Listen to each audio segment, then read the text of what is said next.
Then her voice, hoarse, trembling, tore through the morning air. "Just kill me fast." Tom staggered back, as if struck by a bullet. Those words cut into him deeper than any wound ever had. He had heard soldiers beg for death on muddy battlefields. He had heard dying men curse God and cry out for their mothers. But this was different. This was a woman who believed, with every shred of herself, that she no longer had a reason to live. The wind howled low through the canyons that morning, carrying dust like ash from an old fire. The desert sky was bruised in color, half pink, half gray, the kind of dawn that didn't feel like a beginning, but a warning. Crows circled over the dry creek bed, restless, black flecks against the light. Tom Callahan rode his mule down the gulch with nothing but silence around him. He'd been up all night at the ranch, fixing a busted fence line.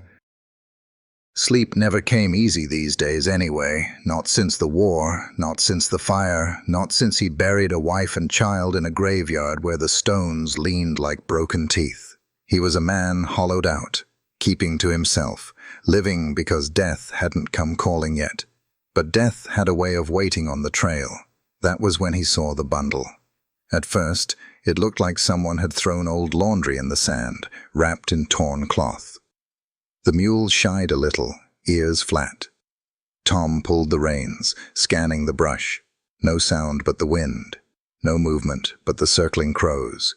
He climbed down, boots sinking in the dust, hand resting on the revolver at his hip. He nudged the bundle with his boot. It shifted. A groan slid out, soft, raw, broken. Tom froze. He bent and pulled the blanket aside. What lay beneath wasn't something a man forgot. Her face, young though beaten down by more than years, was streaked with blood and dust. Her eyes fluttered open, cracked lips trembling. He saw bruises on her arms, welts across her neck, the kind that told of rope and rough hands. She wasn't dressed so much as draped in rags. And then, her voice, raspy, shaking, cut through the morning. "Just kill me fast." Tom staggered back as if struck. The words ripped through him harder than any bullet. He'd seen soldiers beg for death on muddy fields. He'd heard dying men curse God and cry for their mothers. But this was something different. This was a woman who believed there was nothing left to live for. He knelt again, fighting the tightness in his throat. "No," he muttered. His voice came low, gravelly, like it belonged to another man. "No, girl, that ain't what's happening here." She turned her face away, ashamed, clutching the blanket like armor. Tears mixed with the dirt on her skin. Tom slid an arm beneath her shoulders. She flinched hard, drawing back, as though even the lightest touch burned. "Easy," he said. "I ain't one of them." "I ain't gonna hurt you." For a long breath, she just stared at him with hollow eyes. She didn't believe him. Not yet. Tom looked up the canyon walls, scanning for movement. Whoever left her here, whoever did this, they couldn't be far. The West didn't hand out mercy. And if a girl was thrown out like garbage, it meant someone meant for her to die. But Tom Callahan had buried enough innocence. He lifted her, light as nothing in his arms, and carried her to the mule. She made no sound but a faint whimper, too weak to fight him, too broken to trust him. He set her across the saddle, steadying her limp form with one hand. As he led the mule back toward his ranch, the sun clawed its way over the horizon, flooding the land with a cruel, golden light.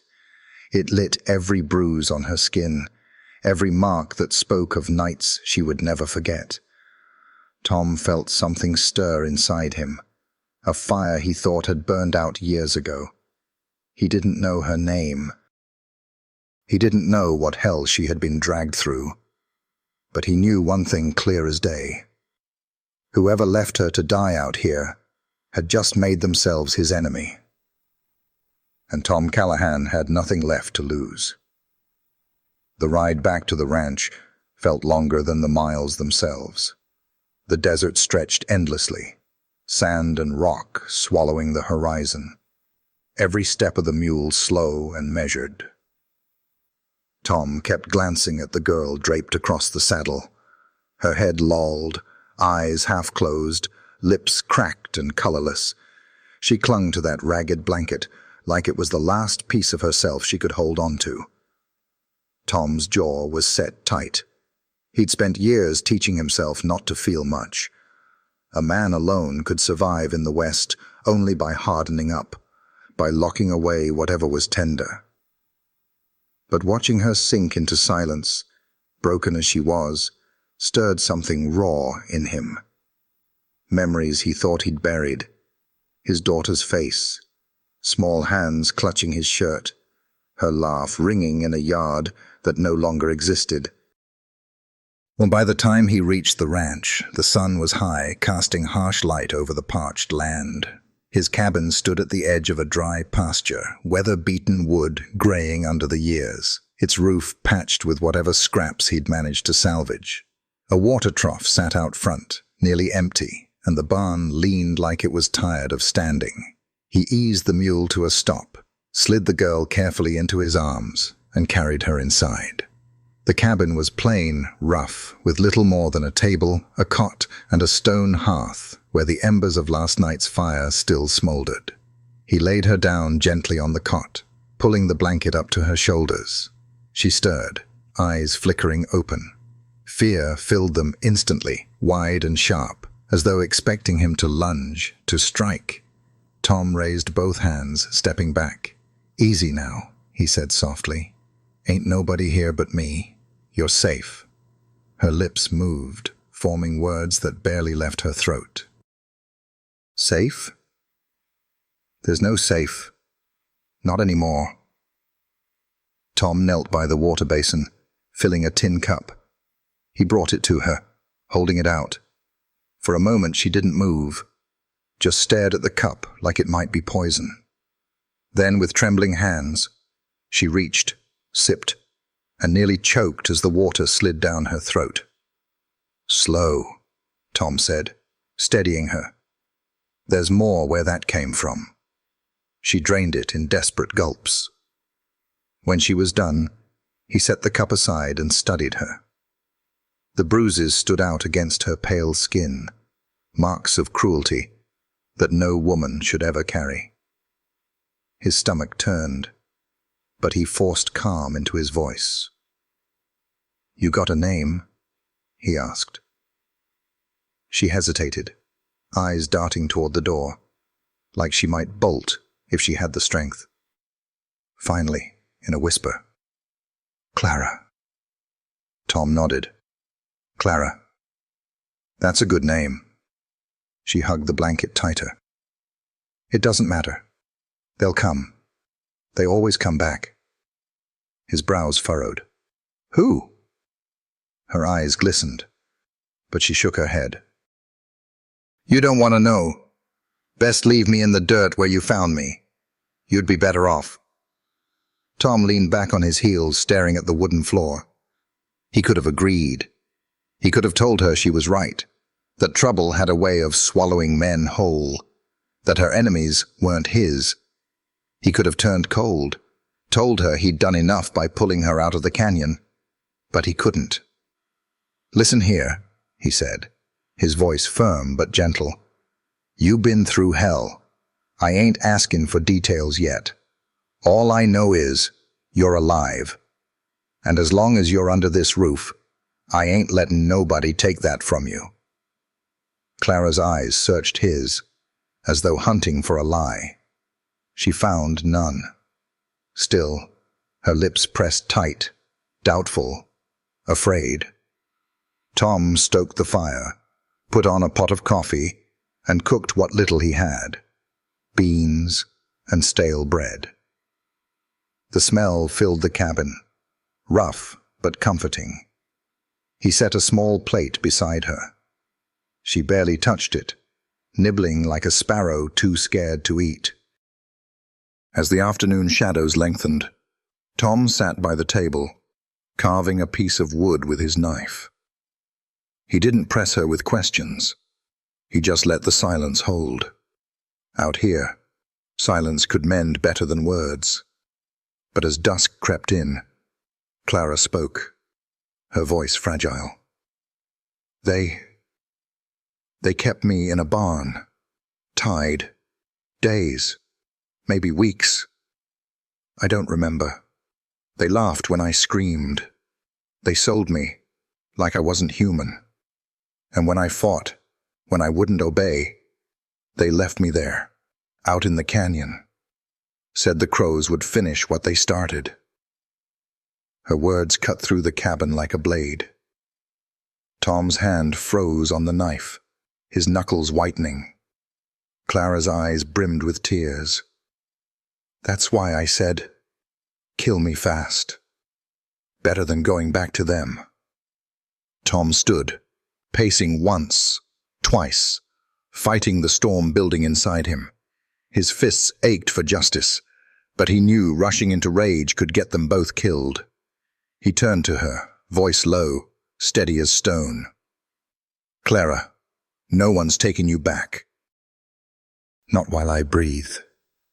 She studied him again, searching, weighing his words against every cruelty she'd known. For the first time, something faint flickered in her eyes. Not trust, not yet, but the fragile seed of hope. The night settled over the desert, stars cold and countless above. Inside the cabin, the fire crackled, casting warm light over two broken souls bound now by circumstance. One scarred by loss, the other by torment. And outside, somewhere beyond the darkness, danger waited. Men who thought they owned her. Men who had no idea they'd crossed a line with Tom Callahan. For the first time in years, Tom prayed the night would hold just a little longer. Because when they came, and he knew they would, blood would stain this desert again. The next morning came heavy with silence. The desert dawn broke red, as if the sun itself bled across the horizon. Tom Callahan stood at the edge of his porch, coffee steaming in one hand, rifle in the other. He wasn't a man to borrow trouble, but after hearing Clara's story the night before, he knew trouble was already saddling up. Inside, Clara still slept fitfully on the cot, her body twitching with dreams she couldn't escape. Every so often she whimpered, clutched at the blanket, then went still again. Tom had seen soldiers do the same in their sleep, haunted by battles they never left behind. The desert was too quiet. Even the crows had gone. That was when he heard it, faint at first, then clearer.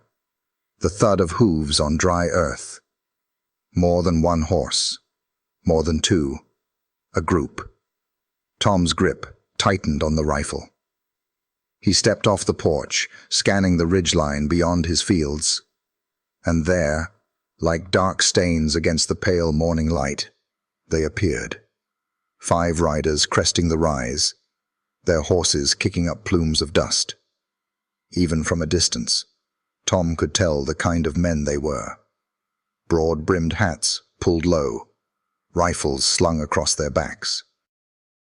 One with a red bandana tied at his throat, another with a scar catching the sunlight down his cheek. Hard men. Mean men. They weren't riding casual. They were hunting. Tom spat into the dirt. His hunch was right. Whoever had dumped Clara in that canyon hadn't finished their business. They'd come back to make sure the desert did its work, or to claim her again. He walked back inside, closing the door quiet but firm. Clara stirred awake, eyes blinking against the dim light. When she saw his face, her expression tightened, dread flickering fast. "They're coming, aren't they?" she whispered. Tom didn't answer right away. He poured the rest of his coffee onto the dirt floor, set the tin cup down, then loaded 2 shells into his shotgun with a snap that filled the cabin. "Stay down," he said. "No matter what you hear, you don't open that door." Clara's voice cracked. "Tom, you don't understand. They'll kill you. They'll kill us both." He knelt beside her, his weathered face carved with lines of hard years. "Girl, I've been waiting on death a long time. Only thing I won't stomach is letting them win again. You hear me? You stay low." Her eyes brimmed, but she nodded. Outside, hooves thundered closer, shaking the dry earth. The riders spread out, circling the ranch like wolves testing a fence line. Tom stepped out onto the porch, shotgun cradled in his arms, his eyes steady and cold.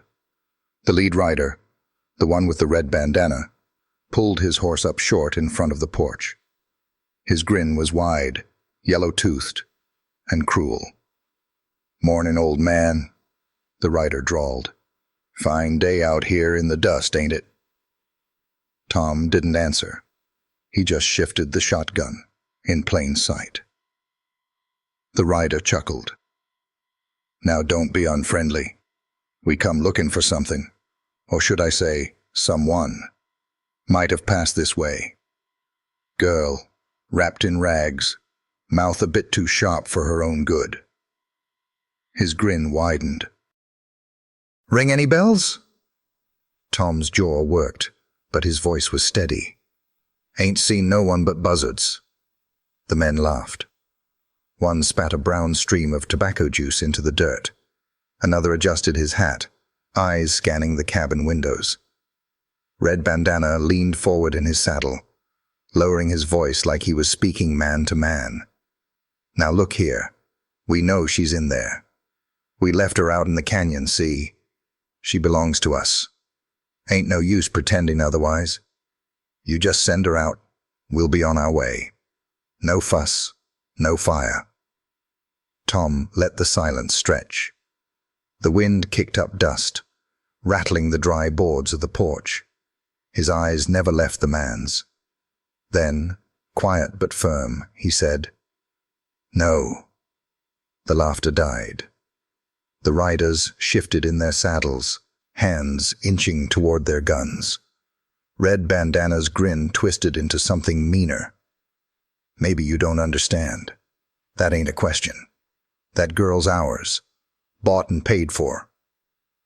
Tom's voice turned gravel. "She ain't cattle. She ain't yours." "And she sure as hell ain't for sale," the scar-faced rider spat. "Old fool's gone soft." Red Bandana's hand hovered near his revolver. "Last chance, rancher. Hand her over, or you'll be buzzard-feed by sundown." Tom didn't blink. "You best hope your aim's straighter than your morals." The tension cracked like a whip. Hands moved, steel glinted. The men's horses snorted, sensing the storm about to break. Inside the cabin, Clara crouched against the cot, hands over her ears, heart hammering in her chest. She had begged him not to fight, begged him to let her die. But now, as she heard Tom's voice standing firm against her captors, something inside her shifted. A flicker of belief, fragile and terrifying, that maybe she was worth defending. Outside, the desert air seemed to hold its breath. 5 riders, 1 rancher, and the fight for Clara's soul was about to begin. The desert seemed to stop breathing. Heat shimmered in the distance, though the morning was barely past its first hour. Dust swirled in uneasy circles at the feet of the horses. Tom Callahan stood tall on the porch, shotgun steady in his hands, his face as weathered as the land itself. 5 riders sat their saddles in a half-moon, the leader with his red bandana sneering as if he already saw Tom laid out in the dirt. His men shifted nervously, but their eyes burned with cruelty, eager for the kill. Inside the cabin, Clara pressed herself against the wall, listening. Every muscle trembled. She wanted to scream for Tom to stop, to hand her over, if it meant his life would be spared. But another voice inside her, small, fragile, but fierce, kept whispering, "He's standing for you. Don't let it be for nothing." Red Bandana tipped his hat back, his grin slicing the silence. "Well, old man, you gonna stand there playing hero, or you gonna lay down that scattergun before I paint your porch red?" Tom's eyes narrowed. "I buried a wife and a daughter in this dirt. Don't think for a second I'll hesitate to add 5 more bodies if you cross that line." The scar-faced rider snarled, hand twitching near his revolver. But Red Bandana held up a hand. "You think you're something righteous? You think one washed-up rancher can keep us from what's ours?" Tom's voice carried like iron. "She ain't yours." And with that, the storm broke. Scarface drew first, steel flashing in the sun. Tom fired the shotgun in a roar that split the morning, buckshot tearing through the rider and pitching him backward off his horse. The blast echoed across the desert, sending birds shrieking into the sky. The other riders moved fast, pistols spitting fire. Tom dove from the porch, rolling hard into the dust, as bullets chewed splinters from the cabin wall. He racked the shotgun, fired again. Another horse screamed, rearing as its rider toppled.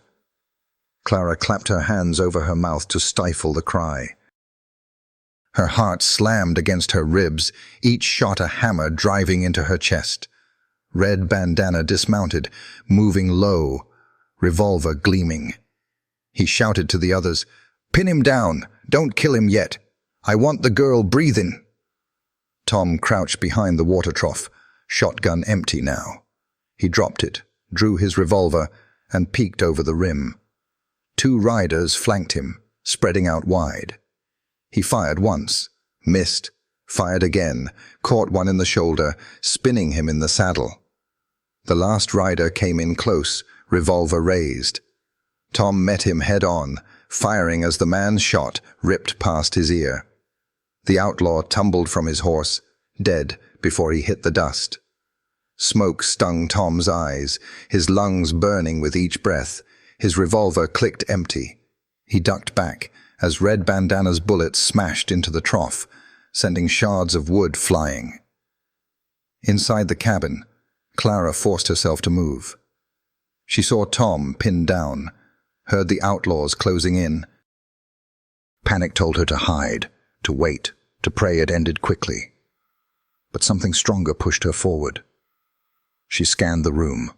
Her eyes fell on Tom's rifle propped by the door. Her hands shook as she lifted it, the wood heavy and foreign. She'd never fired a gun before. But when she cracked the door open, sunlight flooding her pale face, she raised it all the same. Red Bandana caught the movement. His grin widened. "There she is. Knew you couldn't hide forever." He turned his revolver toward her, and that gave Tom the opening. Tom surged from cover, a growl tearing from his throat. He tackled Red Bandana into the dirt, both men grappling, fists and fury flying. The revolver skittered away. They rolled, dust clouding around them. Red Bandana slamming a knee into Tom's ribs.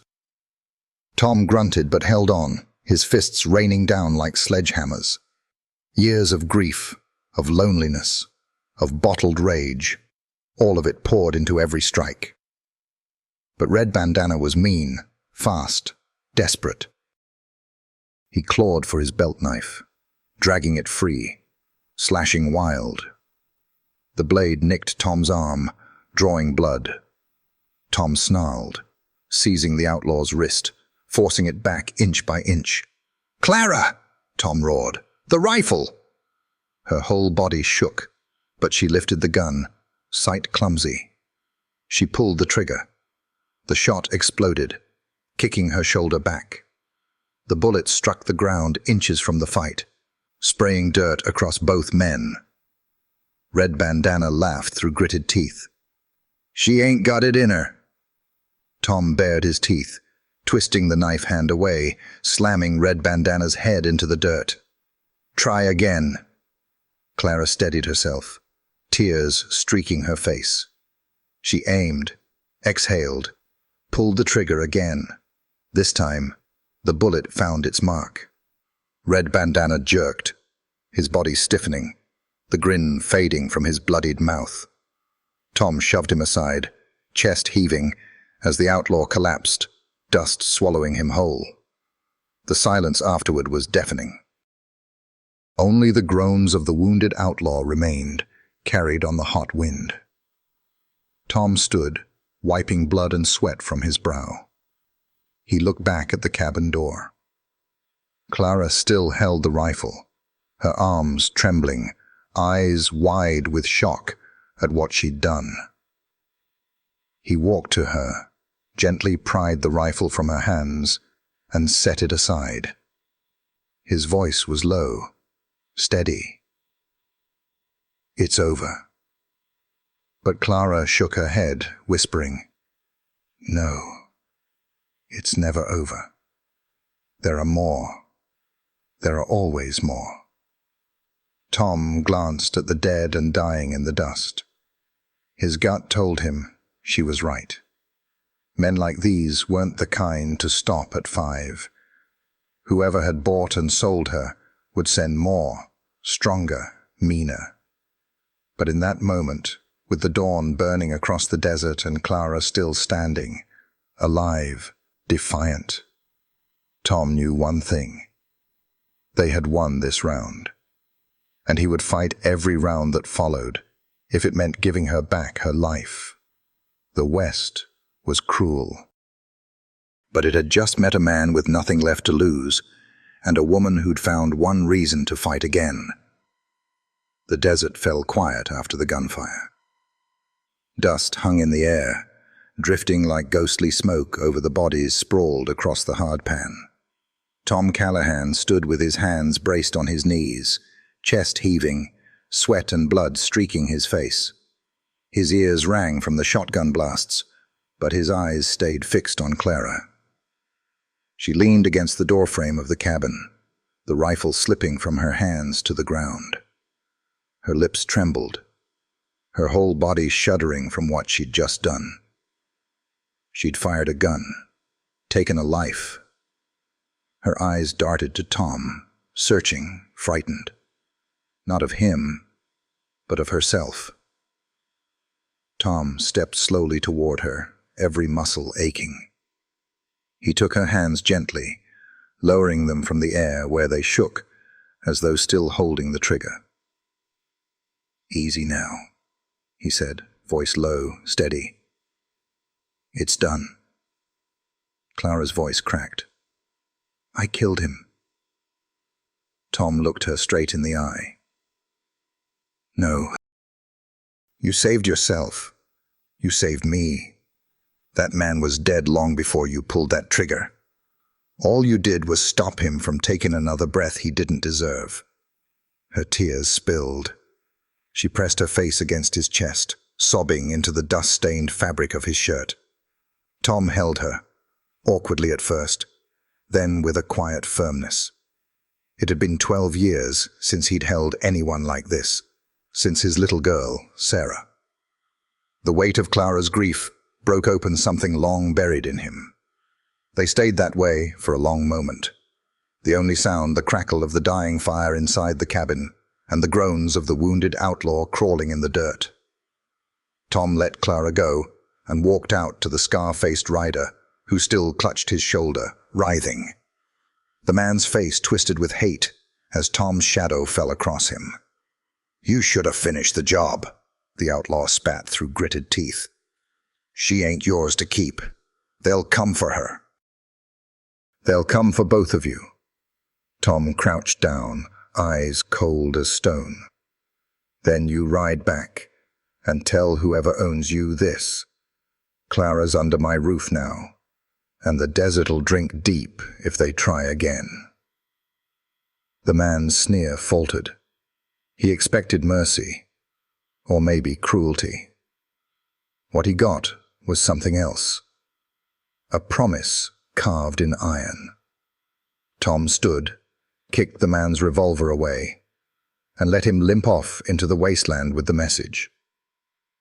By noon, the sun blazed down mercilessly on the aftermath. Tom buried the bodies in a shallow trench beyond the pasture, each grave marked with nothing more than a cairn of stones. He worked in silence, Clara watching from the porch. There was no joy in it, no victory, just duty. When he finished, he sat on the porch beside her, the silence between them heavy, but not empty. Clara spoke first, her voice hoarse. "You didn't have to do this. You didn't have to fight for me." Tom leaned back, eyes on the horizon. "Maybe not. But I reckon there's things a man can't walk away from. You were one of them." Her gaze dropped. "They'll never stop. They'll keep coming. I'll just bring death to your door." Tom's voice was rough, but steady. "Death already lives here. Been here a long time. Buried my wife out back. Buried my little girl beside her. You think I ain't acquainted? Only difference now is, I got something worth protecting again." Clara's lips parted, but no words came. She just stared at him, as if the weight of his pain and his resolve was more than she could carry. Yet in her chest, something shifted. For the first time in years, she didn't feel like nothing.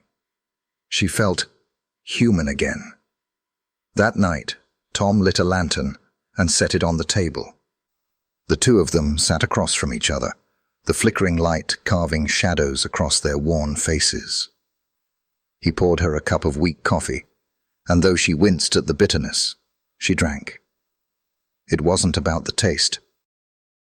It was about being alive to drink it. Tom broke the silence.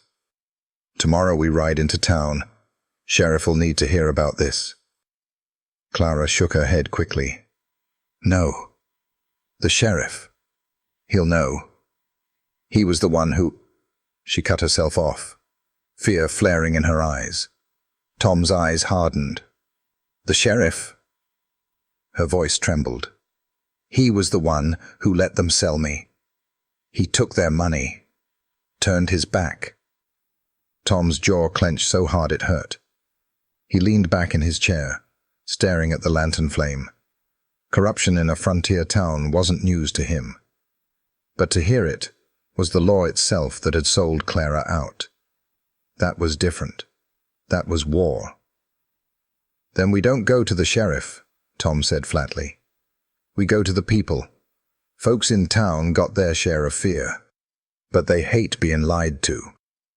We show 'em truth. We show 'em you." Clara shook her head violently. "No, I can't. They'll see me as broken, ruined. They'll turn away." Tom leaned forward, his voice hard but kind. "Clara, listen to me. You ain't ruined. You're still here. That makes you stronger than any of them. And if they can't see that, well, then they're already dead inside." For the first time, Clara managed a small, fragile smile. The next morning, they rode into town together. Tom on his mule, Clara seated carefully behind him, clutching the blanket around her shoulders. Heads turned as they clopped down Main Street, dust rising in their wake. The saloon doors swung, voices hushed, eyes followed. Tom dismounted, helped Clara down. Together they walked toward the center of town, where the sheriff's office stood. And when Sheriff Dugan stepped out, his hand resting on the butt of his gun, his face pale at the sight of Clara alive, the townfolk saw it. They saw guilt flash in his eyes. They saw the truth. Tom raised his voice, loud enough for every ear. "This girl was left to die in the canyon. left by men who claimed to own her. Men Sheriff Dugan let roam free. Gasps rippled through the crowd. Clara stood trembling, but Tom's hand on her shoulder steadied her. Her eyes lifted, her voice breaking but strong. "They sold me," she said. "But I lived, and I won't be silent anymore." The crowd stirred. Anger grew. Whispers rose into shouts. The sheriff's hand twitched near his pistol, but Tom's gaze pinned him in place. And for once, the weight of the town bore heavier than the badge.